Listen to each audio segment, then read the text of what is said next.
ആദ്യ പുരസ്കാരം Malayali of the year 2025 popular Malayali big ബോസിലൂടെ ടെലിവിഷൻ പ്രേക്ഷകരുടെ പ്രിയങ്കരനായി മാറിയ സാധാരണക്കാരൻ സ്വാഗതം ചെയ്യുന്നു പ്രിയപ്പെട്ട അനീഷ് ടി എ.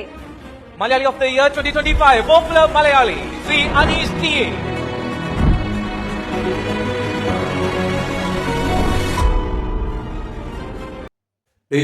ഇതൊക്കെയാണ് സീറോ ടു ഹീറോ ആയ ആ ഒരു തരത്തിലുള്ള ഒരു നേട്ടം എന്ന് പറയാൻ പറ്റുന്ന, എടുത്തു കാണിക്കാൻ പറ്റുന്ന ഒരു സന്ദർഭം എന്ന് പറയുന്നത്. കാരണം ഈ ഒരു ബിഗ് ബോസിൽ പോയ ആ ഒരു ഉടനീളം പോയവരെ നോക്കുമ്പോൾ സീസൺ 1 തൊട്ട് സീസൺ 7 വരെയുള്ള ഒരു കണക്ക് നോക്കുമ്പോൾ തന്നെ ആയാൽ പോലും ഒരു കോമണർ എന്നുള്ള രീതിക്ക് പോയ ഒരു വ്യക്തിയാണ് അനീഷ് എന്ന് പറയുന്നത്.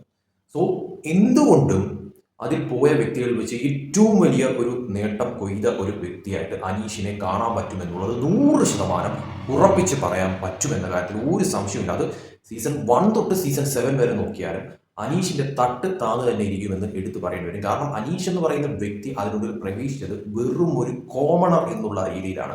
പുറത്ത് യാതൊരു തരത്തിലുമുള്ള ഒരു എന്താ പറയുക, ജനങ്ങൾക്കിടയിൽ ഒരു വലിയ തരത്തിലുള്ള ഒരു ഓളം ഉണ്ടാക്കിയിട്ടോ അല്ലെങ്കിൽ ഒരു സെലിബ്രിറ്റി എന്നുള്ള ആ ഒരു ലെവലിലോ ഒന്നും തന്നെയല്ല. ഒരു കോമണർക്ക് പോയിട്ട് ഇത്രയധികം നേട്ടങ്ങൾ BBയിൽ നിന്നും ഉണ്ടാക്കാം, അല്ലെങ്കിൽ അത് കഴിഞ്ഞ് തിരിച്ചിറങ്ങിയിട്ടും നേടിയെടുക്കാം എന്നുള്ളതിന്റെ ഏറ്റവും വലിയ ഉദാഹരണമായിട്ട് അനീഷിനെ കാണാമെന്നുള്ള കാര്യത്തിൽ സംശയമില്ല. അത് BBയിൽ നിന്നപ്പോഴായാലും BBക്ക് ശേഷം പുറത്തിറങ്ങിയപ്പോഴത്തേക്കായാലും അനീഷ് അത് തെളിയിച്ചുകൊണ്ടിരിക്കുന്നു എന്നതിന്റെ ഏറ്റവും വലിയൊരു ഉദാഹരണമാണ്.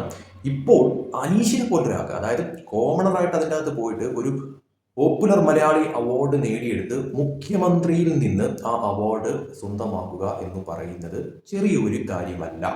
അത് അനീഷ് എന്ന് പറയുന്ന കോമണർ അത് സ്വന്തമാക്കിയിരിക്കുന്നു. അനീഷിന് ആ അവാർഡ് ലഭിച്ചു കഴിഞ്ഞിരിക്കുന്നു.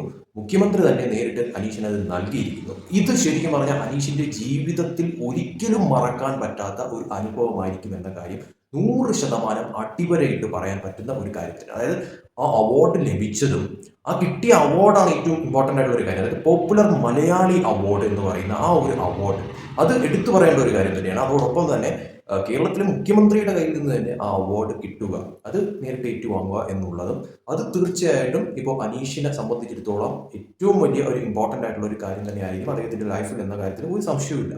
അപ്പോൾ തീർച്ചയായിട്ടും ഇതിനെല്ലാത്തിനും പുറമെ ഒരു കോമണർക്ക് ഇത്രയധികം നേട്ടങ്ങൾ നേടിയെടുക്കാൻ, അതായത് ബിഗ് ബോസിൽ ഒരു കോമണർ എന്നുള്ള രീതിക്ക് പോയിട്ട് അതിൻ്റെ അകത്തുനിന്ന് ഒരു വലിയ തരത്തിലുള്ള ഒരു ജനപിന്തുണ നേടിയെടുത്തുകൊണ്ട് പുറത്തിറങ്ങി വന്നിട്ട് ഇങ്ങനെ ഒരു അവാർഡ് നേടിയെടുക്കുക, അല്ലെങ്കിൽ ഇങ്ങനെ ഒരു അവാർഡ് അനീഷിനെ തന്നെ തെരഞ്ഞു പിടിച്ച് ഈ ചാനൽ അനീഷിന് തന്നെ കൊടുക്കുക എന്ന് പറയുമ്പോഴത്തേക്കും അപ്പോൾ അനീഷിന് അത്രത്തോളം മലയാളികൾക്കിടയിൽ ഒരു ഓളം ഉണ്ടാക്കിയത് കൊണ്ട് തന്നെ ആയിരിക്കണമല്ലോ ഈ ഒരു അവാർഡ് അനീഷിന് കിട്ടാൻ. അത് ആരെങ്കിലും പിടിച്ച് ഒരു അവാർഡ് ഇങ്ങനെ കൊടുക്കാനായിട്ട് ആരും നിൽക്കത്തില്ലല്ലോ. അപ്പോൾ തീർച്ചയായിട്ടും ഒരു സീറോ ടു ഹീറോ എന്നുള്ള ആ ഒരു ഇത് കൊടുക്കാൻ പറ്റുന്നുണ്ടെങ്കിൽ അത് തീർച്ചയായിട്ടും അനീഷിന് തന്നെ, അല്ലെങ്കിൽ ബിഗ് ബോസിൽ പോയവരിൽ നിന്നും ഒരു സീറോ ടു ഹീറോ എന്നുള്ള രീതിയിലേക്ക് മാറിയ ആ ഒരു ഇത്, അത് തീർച്ചയായിട്ടും ഒരു കോമണറായിട്ട് അതിൻ്റെ അകത്ത് പോയിട്ട് ഒരു സീറോ എന്നുള്ള ഇതിൽ പോയിട്ട് അതിൻ്റെ അകത്തുനിന്ന് ഒരു ഹീറോ ആയിട്ട് പുറത്തിറങ്ങി വന്നിട്ട് ഇതുപോലുള്ള നേട്ടങ്ങൾ സ്വന്തമാക്കിയ അനീഷിനെ തീർച്ചയായിട്ടും സമ്മതിക്കണം എന്ന കാര്യത്തിൽ യാതൊരു സംശയവുമില്ല. അത് പുള്ളിക്കാരന് ഓരോ അംഗീകാരങ്ങൾ ലഭിക്കുമ്പോഴും അതിൻ്റെ ആ ഒരു തട്ട് താഴ്ന്നു തന്നെ ഇരിക്കുന്ന തരത്തിലോട്ടാണ് കാര്യങ്ങളുടെ ഒരു പോക്കെന്ന് പറയുന്നത്. കാരണം നമുക്കറിയാം BB7 ഒരു വിന്നറായിട്ട് പോലും മാറാൻ പറ്റാതിരുന്ന ഒരാൾക്ക് ഇത്രയധികം നേട്ടങ്ങൾ നേടിയെടുക്കാൻ സാധിക്കുന്നുണ്ടെങ്കിൽ അത് ജനങ്ങൾക്കിടയിൽ ഉണ്ടാക്കിയെടുക്കാൻ സാധിച്ച ഒരു ജനപിന്തുണ കൊണ്ടുകൂടി തന്നെയാണ് എന്ന കാര്യത്തിൽ യാതൊരു സംശയവുമില്ല. ഒരുപക്ഷെ വിന്നർ പോലും ആകാനായിട്ട് സാധിക്കുമായിരുന്ന ഒരു വ്യക്തി അനീഷ്. അപ്പോൾ ആ വ്യക്തിയെ ജനങ്ങൾക്കിടയിൽ അത്രത്തോളം ഒരു ഓളം ഉണ്ടാക്കാൻ സാധിക്കുന്ന തരത്തിലുള്ള കാര്യങ്ങൾ മാറുകയും ജനങ്ങൾ ഇഷ്ടപ്പെടുകയും ചെയ്ത ഒരു വ്യക്തി. തീർച്ചയായിട്ടും ഈ ഒരു അവാർഡ് അനീഷിനെക്കാട്ടിലും അർഹതപ്പെട്ട വേറൊരു വ്യക്തി ഇല്ലായിരുന്നു എന്നുള്ളത് എടുത്തു പറയേണ്ട ഒരു കാര്യം തന്നെയാണ്. അത് അനീഷിന് ലഭിക്കുകയും ചെയ്തു. അത് മുഖ്യമന്ത്രിയുടെ കയ്യിൽ നിന്ന് തന്നെ അനീഷിന് ലഭിക്കുകയും ചെയ്തു.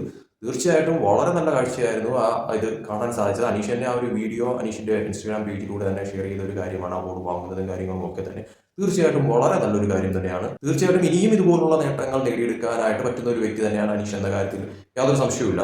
അതിന്റെ ഒരു തുടക്കം തന്നെ ആയിരിക്കാം ചിലപ്പോൾ ഇതെന്ന് പറയുന്നത്. കാരണം ബിഗ് ബോസ് എന്ന് പറയുന്ന ഒരു ഷോയിൽ പോയില്ല എന്നെങ്കിൽ അനീഷ് പോലെ ഒരു വ്യക്തിക്ക് ചിലപ്പോൾ ഇങ്ങനെ ഒരു നേട്ടങ്ങളിലൊന്നും തന്നെ എത്തിപ്പെടാനായിട്ട് സാധിക്കത്തില്ലായിരുന്നു. എന്തായാലും അനീഷിന് തീർച്ചയായിട്ടും ഈ ഒരു ബിഗ് ബോസ് എന്ന് പറയുന്നത് വളരെ വലിയ തോതിലുള്ള ഒരു മാറ്റമാണ് അനീഷിന്റെ ലൈഫിലേക്ക് കൊണ്ടുവന്നത് എന്ന കാര്യത്തിൽ ഒരു സംശയവുമില്ലാതെ പറയാൻ പറ്റുന്ന ഒരു കാര്യം തന്നെയാണ്. അത് ഇപ്പോൾ അനീഷ് അത് തെളിയിച്ചുകൊണ്ടിരിക്കുന്ന ഒരു കാര്യം കൂടി തന്നെയാണ്. അതായത് തനിക്ക് കിട്ടുന്ന ഓരോ അംഗീകാരങ്ങൾ അല്ലെങ്കിൽ സമ്മാനങ്ങൾ അല്ലെങ്കിൽ സ്വീകാര്യതകൾ ഒക്കെ തന്നെ പ്രതീക്ഷിക്കുന്നതിലും അല്ലെങ്കിൽ പ്രതീക്ഷിച്ചതിലും അപ്പുറമായിട്ട് അനീഷിനെ തേടിയെത്തുന്നു. അതായത് താൻ ശ്രമിച്ച ആ ഒരു കാര്യം, എത്ര കുറേ കൊല്ലം കൊണ്ട് അനീഷ് എന്ന് പറയുന്ന വ്യക്തി ആഗ്രഹിച്ച ഒരു കാര്യം, പരിശ്രമിച്ച ഒരു കാര്യം, അതിൽ ഒരു നേട്ടം ഉണ്ടാവുക എന്ന് പറയുന്നത് അത് ഏവർക്കും ഒരു പ്രചോദനമാകുന്ന ഒരു കാര്യം തന്നെയാണെന്ന കാര്യം ഉറപ്പാണ്. എന്തായാലും തുടർന്നും നല്ല കാര്യങ്ങൾ ചെയ്യാനായിട്ട് അനീഷിന് സാധിക്കട്ടെ. അതോടൊപ്പം തന്നെ അംഗീകാരങ്ങൾ അനീഷിനെ തേടിയെത്തട്ടെ. നിങ്ങൾക്ക് ഇതിനെക്കുറിച്ച് എന്താണ് പറയാനുള്ളതെന്ന് വെച്ചാൽ കമന്റ് ബോക്സിൽ രേഖപ്പെടുത്തുക.